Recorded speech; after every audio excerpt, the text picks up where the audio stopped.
Hello, today I'm going to be reviewing all the ACDC albums, but only the American releases, so High Voltage and TNT are out of the equation. Today we are reviewing Blow Up Your Video.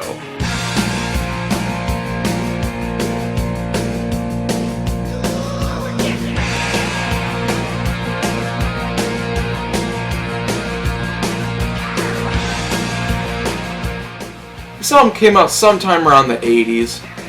The artwork is very, very, very cool. One of my absolute favorite ACDC album covers. It's very simple but very cool.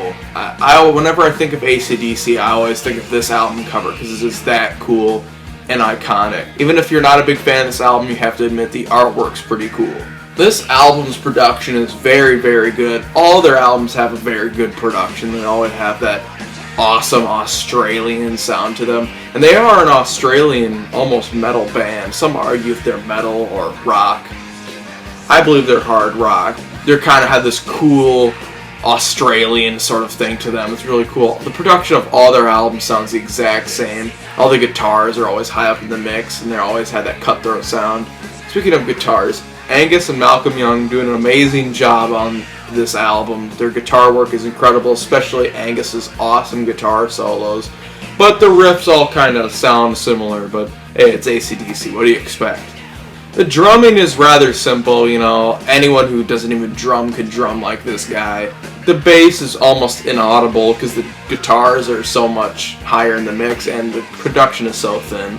Brian Johnson delivers a really cool performance with this awesome, shrill whine vocals that are really iconic, especially on this album. There are so many iconic songs on here that are always played in ACDC's sets all the time, sometimes even in commercials. How can you forget the first track on the album?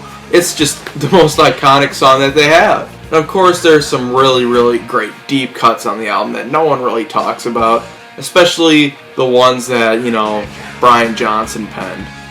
What else is there to talk about? The guitar solos are all real bluesy and kick-ass, but the riffs are all kind of similar. It's probably because Malcolm Young he forgets shit. He probably forgets he wrote the exact same riff, throughout the entire last album, and decides, hey, I'm going to use this riff again. It's hey, this is a new riff, isn't it?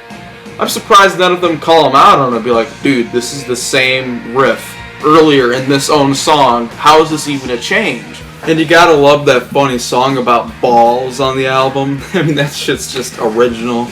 And of course, the themes on the album always are the themes of ACDC albums. There's always these songs about rock and roll, how rock and roll will never die, hard rock and roll, rockin' all night, for those about to rock. They just find new and inventive ways to just make a song title about rock and roll, Once you get past the sheer amounts of repetition, this album is truly a masterpiece, really. I give it a 10 out of 10 every day of the week. It is my favorite ACDC album ever. And, a favorite. There's so many favorites of theirs, So that's it. I hope you guys check out my next review, which will be completely different, something completely new. So, because the band kind of takes a turn for the worse, They start to repeat themselves a little too much.